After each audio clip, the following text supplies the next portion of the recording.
Hey all, Alex here at your home of the Music Deep Dive, and today it is time for a review of the 2005 biography by David S. Reynolds, John Brown, Abolitionist, the man who killed slavery, sparked the Civil War, and ceded civil rights.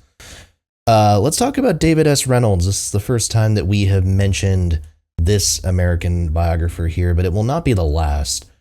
Reynolds is he has a literature background by trade, American literature specifically, I believe. But Reynolds has sort of taken this interesting approach to his career arc in that he is an avid professor and specializes very specifically in topics of the kind of pre-Civil War era to the immediate aftermath, 1850s, 1860s. And Reynolds' approach, I mean, when we talk about American literature and American culture as ideas, Reynolds really kind of encompasses everything. So this is someone who has a lot of expertise, not just in the political realm, but in the literary realm, in the cultural sense as well. This is someone who has really kind of taken a look at that 20, 30-year stretch of history and has really kind of gotten this big picture overview of what American society was like, and really just has started writing these books over the last, 30 odd years or however long he's been writing biographies that kind of take all these different approaches to this time in the culture. He has written biographies about figures such as Walt Whitman. We'll probably be taking a look at that biography at some point. Same for his biography of Lincoln. He did a work on Harriet Beecher Stowe and Uncle Tom's Cabin and the significance of that, which I'm very curious about, even though I don't know if that will be reviewed for the channel per se. And of course, now we're talking about John Brown, because of course, I mean, very few figures more significant to this period of history than John Brown. But, and this is one of the keys of the book too, I think, the significance of John Brown is just as much in the legend, if not more so, than it was what Brown actually did. John Brown, of course, a very religious, deeply spiritual man, very evangelical individual. Brown had a very strong convictions, and one of the strongest convictions that he had was something that his whole family really bought into, which was the idea that white folks and black folks alike were essentially on equal playing field and deserved equal rights. Brown believed that from an early age. He was very adamant about that belief. And as the decades go on, Brown becomes this more and more outspoken figure in certain abolitionist circles. And then when the early 1850s come and you have the Compromise of 1850, you have the Kansas-Nebraska Acts, and all these, these pieces of legislation that are intended on some level to try to spread slavery or to preserve slavery in certain territories, certain states, Brown becomes more and more radical. He starts committing acts of violence, and in fact participates in the murder of people, the Potawatomi Massacre of 1856. And then, of course, it all culminates in the Harper's Ferry raid in late 1859, when Brown and a group of people attempted to capture the federal armory, the National Armory that was there. It wasn't successful, and it wasn't successful in part because Brown thought that he was essentially initiating a massive slave uprising, but because so many enslaved people at the time were conditioned in the post-Nat Turner era to be afraid, to be petrified of the idea of possibly revolting, that very few people actually joined Brown, which meant that it was a failure in that sense, and Brown was executed for it. But that failure and Brown's appeal and his eloquence and the way he conducted himself and the way he was portrayed in so many forms of media at the time meant that he became this martyr, this great martyr for the anti-slavery, the abolitionist movement. And that martyrdom becomes fuel that only serves to feed the fire that results ultimately in the Civil War and eventually in emancipation. Now, this biography is phenomenal. I think we can start with that item.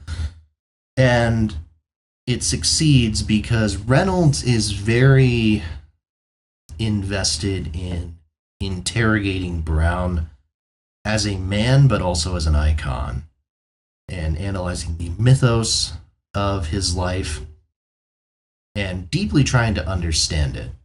Reynolds is out here, he is trying to parse the truth from the fiction, but it's not solely about that. It's also about understanding why the fiction came to be. For instance, the idea that John Brown was mad, that he was clinically insane. It's actually one of the earlier parts of the book where Reynolds discusses this, and he basically says there is no evidence to support that claim. There's evidence that Brown may have suffered from perhaps other conditions, other disorders potentially, but compared to how he is portrayed and has been portrayed over the years, whatever he may have dealt with was likely very mild.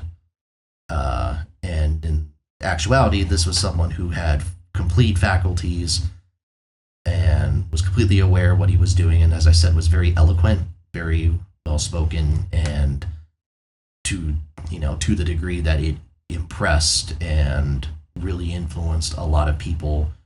A lot of slaveholders, a lot of people from the South said that they met Brown or they heard his words and they came away respecting the man, even if they didn't agree with his ideas one bit. So Reynolds debunks that myth, and there are other myths that he debunks. But what he also wants to do is understand how the fiction is created and why the fiction is significant. Because the fiction around John Brown and the image of John Brown that became larger than life from the second that the noose tightened around his neck and he met his maker, as it were, that mythos is, again, that is the catalyst for so much media coverage of the 1860 election, of course, because people were trying to paint the Republican Party and Abraham Lincoln as being in league with John Brown, and Lincoln was trying to dissuade people from holding that view, even though ultimately he did resort to some pretty extreme tactics by the end that did result in emancipation, as John Brown wanted. And that, again, that whole perspective and that whole idea, the image of John Brown that is created is such a huge part in that history that in and of itself, it takes up, probably almost 100 pages worth of this 500-ish page book, because it is so significant. And again, we're talking about not just the influence of the John Brown name in the 1860s, but even beyond that and how historians have treated his legacy in the past. It's all remarkably fascinating, and I think what it speaks to is, this is a man who in many ways, I think we have overstated certain aspects of his character, certain aspects of his personality and of his approach, at the detriment, while understating other aspects of his character that were arguably much more important and much more effective for getting him to the point that he was and getting him to where he could reach those goals that he set for himself. So it's really fascinating. I think it's interesting that Reynolds dedicates some serious page time to talking about the other people who were involved in John Brown's group, as it were. The other people who were involved in Potawatomi and the Harper's Ferry raid. Several of them were John Brown's sons. A couple of them were killed during the Harper's Ferry massacre. And again, kind of understanding like these perspectives. These are these other people who came from deeply religious backgrounds. There were a couple of formerly enslaved people or black free men who were partaking in this whole thing. In some ways, Reynolds talks about how Harper's Ferry is, in some ways, was a bigger failure than how it was portrayed. In the sense that Brown had gravely miscalculated, arguably, how many people would follow him. And the dark irony that the first blood to be spilt, the first man to die as a result of the Harper's Ferry raid, was a black man. You know, there's a very dark and twisted irony, I think, to that Reynolds doesn't ignore. But all of this is to say that, you know, if you come into reading this book thinking that you understand John Brown, I promise you don't. And for me to say that as someone who has read articles and things like that about John Brown and very much thought that I knew kind of what his deal was and what he was about, that says a lot for me to give that compliment. And it's written masterfully. Clearly, this is someone who's done a lot of research through primary sources and that sort of thing. And this is someone who wants to deeply understand both the subject and the environment surrounding the subject of this book, and understands how the two of them need to be treated as separate things. And that's critical, I think, for a biography like this to succeed. So if it's not already obvious, I could not recommend this book more. If we were talking about, if you were trying to expand your collection of pre-Civil War nonfiction, pre-Civil War history, I think this is a must to add to the collection. I think it is fantastically well written. It's a story that it is essential to read about. There's no ifs, ands, or buts about it. This is an important story. And I think this telling is probably about as good and as comprehensive as you were going to find. Debatably, you might argue that there are pieces in the intro talking about the early parts of John Brown's life that are not necessarily as filled out, as fleshed out. That's just clearly, I think, a lack of sources. The fact that we don't know a ton about the first 45, 50 years or so of John Brown's life. It's kind of a necessary gap. But it's a remarkably well done book. It's extremely detailed in many places. And again, when we think about the idea of activism and we think of the idea of what does it mean to sacrifice yourself for a cause that is greater than you, and is that a noble act if it involves taking the lives of other people?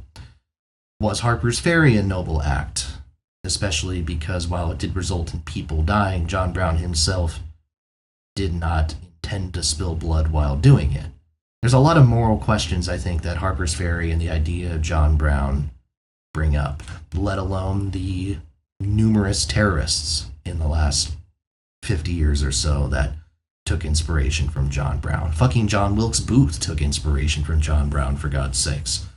Because he thought John Brown was a real man or whatever. Well, he thought that Abraham Lincoln was an imposter who had John Brown's ideals but lacked Brown's courage. It's all fascinating, and I think it's all covered so well here. So I think with that said, I'm going to shut up, get this book, read it. Couldn't recommend it highly enough. It's one of the best biographies I've read in a long time, and it is well worth every page that it's printed on. That said, thank you all so much for watching. Please make sure to like, comment, and subscribe. As always, more reviews are to come. Hit that bell for notifications and tell a friend as well. Thanks a lot, and I'll see you next time right here at your home of the Music Deep Dive.